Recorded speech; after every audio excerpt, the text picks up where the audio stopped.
সরকারি হিসেব অনুযায়ী চাহিদার ৩০,২,০৫,১০৪টি বইয়ের মধ্যে ২৪,৫৯,৯,২১০টি বই বছরের প্রথম দিন শিক্ষার্থীদের হাতে পৌঁছে দেওয়া হয়েছে। এটা বড় সাফল্য। তবে এখনও যে কয়েক কোটি বই শিক্ষার্থীদের হাতে পৌঁছেনি এর বড় একটি অংশ মাধ্যমিকের। প্রশ্ন হচ্ছে, বছরের প্রথম দিন থেকে তাহলে তারা কি পড়বেন? শ্রেণীকক্ষে কি পড়াবেন শিক্ষকরা? ১ জানুয়ারি বৃহস্পতিবার বিকেলে রাজধানীর বেইলি রোডে ফরেন সার্ভিস একাডেমিতে আয়োজিত এক প্রেস ব্রিফিংয়ে সরকারের পক্ষ থেকে পাঠ্য বই প্রকাশ ও বিতরণের তথ্য জানানো হয়। ডেপুটি প্রেস সচিব আবুল কালাম আজাদ মজুমদার জানান, প্রাক-প্রাথমিক, প্রাথমিক এবং ক্ষুদ্র নৃগোষ্ঠীর শিক্ষার্থীদের জন্য শতভাগ বই বিতরণ শেষ হয়েছে। এছাড়াও ইবতেদায়ী মাদ্রাসার ৯৫%, নবম ও দশম শ্রেণীর ৮৬%, ষষ্ঠ শ্রেণীর ৮২% এবং ব্রেইল পদ্ধতির ৭৭% বই পৌঁছেছে শিক্ষার্থীদের হাতে। তবে ভয়াবহ তথ্য হল, সপ্তম ও অষ্টম শ্রেণীর ক্ষেত্রে বই বিতরণের হার কম। প্রথম দিনে সপ্তম শ্রেণীতে ৬৩% আর অষ্টম শ্রেণীতে ৫২% বই বিতরণ করা সম্ভব হয়েছে। তথ্য বলছে, সপ্তম শ্রেণীর মোট বইয়ের সংখ্যা ৪,১৫,০০,০০০-এর বেশি এবং অষ্টম শ্রেণীতে মোট পাঠ্য বই ৪,২,০০,০০০-এরও বেশি। বিশাল এই শিক্ষার্থীদের হাতে আসলেই কি ১৫ই জানুয়ারির মধ্যে সব বই পৌঁছানো সম্ভব? উপপ্রেস সচিব বলেছিলেন, ষষ্ঠ ও সপ্তম শ্রেণীর বই প্রস্তুতিতে কিছুটা অতিরিক্ত সময় লাগায় প্রথম দিনে সব বই বিতরণ সম্ভব হয়নি। তবে শিক্ষার্থীদের পড়াশোনা নির্বিঘ্ন রাখতে গত ২৮শে ডিসেম্বর সব পাঠ্য বইয়ের PDF কপি অনলাইনে প্রকাশ করা হয়েছে, যা যে কোনো স্থান থেকে প্রিন্ট করে ব্যবহার করা যাবে। তবে মাঠের চিত্র ভিন্ন। বই ডাউনলোড করে শিক্ষার্থীদের জন্য সরবরাহের সক্ষমতা রাখে কটি মাধ্যমিক বিদ্যালয়?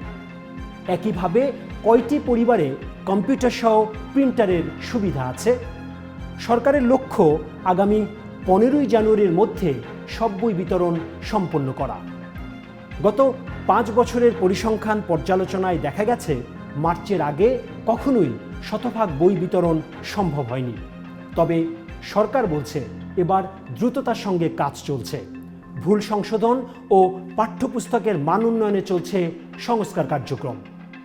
এবার ১২৩টি পাঠ্য বইয়ের ভুল শনাক্ত করা হয়েছে।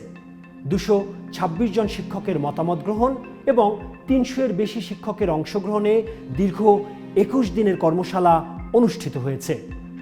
প্রথমবারের মতো ইংরেজি ভার্সনের বইগুলো সংশোধনের কাজ চলছে। এনসিটিবি বলছে, ১৫ই জানুয়ারির মধ্যেই মাধ্যমিক স্তরের অবশিষ্ট সব বই সরবরাহ নিশ্চিত করা সম্ভব হবে। আর প্রাথমিক স্তরে এবার শতভাগ সাফল্য এসেছে বলে দাবি এনসিটিবির। মাঠ পর্যায়ে অবশ্য এর সত্যতা পাওয়া গেছে। প্রাক-প্রাথমিক ও প্রাথমিক স্তরের জন্য নির্ধারিত ৮,৬৯,৩০,৮৮০ কপি বই শতভাগ মুদ্রণ ও বিতরণ সম্পন্ন হয়েছে। মহান বিজয় দিবসের আগেই এসব বই দেশের সব শিক্ষা প্রতিষ্ঠানে পৌঁছে দেওয়া হয়। তবে বাস্তবে দেখা যাচ্ছে ভিন্ন চিত্র। রাজধানীর অনেক মাধ্যমিক বিদ্যালয়ে শতভাগ বই পায়নি শিক্ষার্থীরা। খোঁজ নিয়ে জানা গেছে, ষষ্ঠ ও নবম শ্রেণীর শিক্ষার্থীরা তুলনামূলক বেশি বই পেলেও অনেক প্রতিষ্ঠানে সপ্তম শ্রেণীর শিক্ষার্থীরা শুধু বাংলা বই পেয়েছে, আর অষ্টম শ্রেণীর অধিকাংশ শিক্ষার্থী এখনও বই হাতে পায়নি। প্রতি বছরই বই বিতরণ কার্যক্রম সম্পন্ন হতে মার্চ এপ্রিল পর্যন্ত সময় লেগে যায়। এর প্রভাব পড়ে সিলেবাস বা পাঠ্যসূচি শেষ করার উপর। ফলে শিক্ষার্থীরা বাধ্য হয়ে সহায়ক বা গাইড বইয়ের উপর নির্ভরশীল হয়ে পড়ে। সংশ্লিষ্টদের মতে, প্রাথমিক ও মাধ্যমিক স্তরে সহায়ক বইয়ের বাজারের আকার ৫ থেকে ১০,০০০ কোটি টাকা। ২০১০ সাল থেকে সরকার প্রাক-প্রাথমিক থেকে নবম শ্রেণী পর্যন্ত সব পাঠ্য বই বিনামূল্যে বিতরণ করে আসছে। এ উপলক্ষে প্রতি বছর ১ জানুয়ারি বই উৎসব পালন করা হতো। তবে গত বছরের মতো এবারও বই উৎসব আয়োজন করা হয়নি।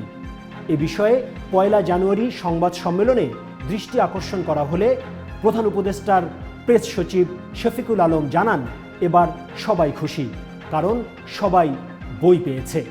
আগের বই উৎসবগুলোকে বাটপাড়ির উৎসব বলেও মন্তব্য করেন তিনি। সংশ্লিষ্টরা প্রশ্ন করেন, বই ছাপানোর কাজে সরকারের শত শত কোটি টাকা ব্যয় করলেও নির্দিষ্ট সময়ে বই দিতে ব্যর্থ প্রতিষ্ঠানগুলোর বিরুদ্ধে বড় ধরনের শাস্তিমূলক কোনো ব্যবস্থা দেখা যায় না।